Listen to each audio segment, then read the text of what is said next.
এখন পর্যন্ত বিচারের ব্যাপারে কোনো পদক্ষেপ গ্রহণ করতে পারেন নাই। এই জন্য তো আপনাদের লজ্জা হওয়া উচিত। আপনারা তো সর্বশক্তিমান নয়, আপনারা মাত্র ক্ষমতায় কিছুদিনের জন্য আসছেন। যে আল্লাহর কাছে তিনি এই ফরিয়াদ করে গেছেন, যে আজাদির জন্য তিনি এই ফরিয়াদ করে গেছেন, ইনশাআল্লাহ বাংলাদেশের জমিনে শহীদ ওসমান হাদী হত্যার বিচার হবেই হবে ইনশাআল্লাহ। এত গুরুত্বপূর্ণ একটা বয়ান তিনি উপস্থাপন করেছেন, সেই বয়ানকে আমলে না নিয়ে তিনি বলে দিলেন যে হারা কোনো প্রার্থীর বক্তব্যকে আমরা আমলে নিচ্ছি না। এর থেকে বাংলাদেশের জন্য লজ্জার আর কিছু হতে পারে না। আপনারা জানেন, ইতিপূর্বে ভারতের গোয়েন্দা সংস্থাগুলো বিভিন্ন দেশে তাদের অপারেশন কর্মকাণ্ড পরিচালনার মধ্য দিয়ে বিভিন্ন মানুষকে হত্যা করেছে। কানাডায় তারা শিখ নেতাকে হত্যা করেছে। শিখ নেতাকে হত্যা করবার পরে কানাডার পররাষ্ট্র মন্ত্রণালয় এবং কানাডার কূটনীতি যেভাবে জোরালো ভাবে পদক্ষেপ গ্রহণ করেছে, আমার কাছে মনে হয়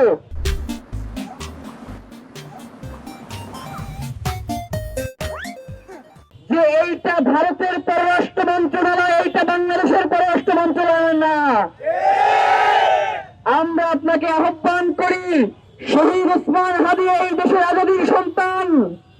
আপনারা নির্বাচিত হয়ে ক্ষমতায় গেছেন, 3 মাস হয়ে গেছে। এখন পর্যন্ত বিচারের ব্যাপারে কোনো পদক্ষেপ গ্রহণ করতে পারেন নাই। এই জন্য তো আপনাদের লজ্জা হওয়া উচিত। কিন্তু আধিপত্যবাদের পক্ষ নিয়ে আপনারা যেই ধরনের বয়ান উৎপাদন করার চেষ্টা করছেন, আজকে ক্ষমতায় আছেন, আজীবন ক্ষমতায় থাকবেন না, এই কথা ভুলে যাবেন না। আমরা আপনাদেরকে অনুরোধ জানাই, অনেকেই এখানে আছেন, অনেক মিডিয়া হাউসের ভাইয়েরা আছেন, আমাদেরকে টকশোতে বিভিন্ন বক্তারা প্রশ্ন করে যে আমরা নাকি উগ্র, আমরা নাকি তাদের মতো সুন্দর করে রবীন্দ্রসঙ্গীতের ভাষায় কথা বলতে পারি না। আজকে প্রয়োজনে সেই সুশীল ভাষায় কথা বলবো, প্রয়োজনে আর কোনদিন এই সুশীলতা পরিহার করবো না যদি শহীদ ওসমান হাদী হত্যার বিচার আপনারা নিশ্চিত করেন। কিন্তু যদি নিশ্চিত করতে না পারেন, মনে রাখেন শ্রীলঙ্কায় যে ঘটনা ঘটছিল বাংলাদেশে কিন্তু এটা ঘটে নাই, কিন্তু সামনে ঘটার সম্ভাবনা রয়েছে। আমরা আপনাদেরকে জানাই, যখন আমরা বিচারের দাবি নিয়ে আসি, রাস্তায় দাঁড়াই, তখন তাদের সুনির্দিষ্ট কিছু বয়ান থাকে।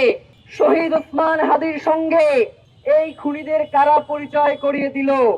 ওরা সবাই নিজেদের মতো মনে করে, ওরা মনে করে ওদের নেতাদের কাছে যাইতে হইলে যেই রকমের লবিং লাগে, শহীদ ওসমান হাদীর কাছে পৌঁছাইতে হইলেও মনে হয় এই ধরনের লবিং মেনটেন করা লাগতো। কিন্তু শহীদ ওসমান হাদী তো রাজনীতির এই চিরাচরিত নিয়ম ভাঙার জন্যই তিনি রাজনীতি শুরু করেছে।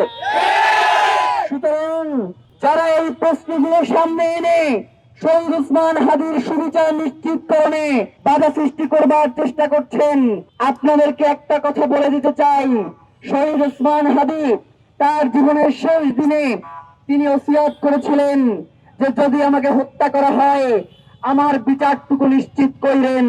ইনশাআল্লাহ আপনারা তো সর্বশক্তিমান নয়, আপনারা মাত্র ক্ষমতায় কিছুদিনের জন্য আসছেন।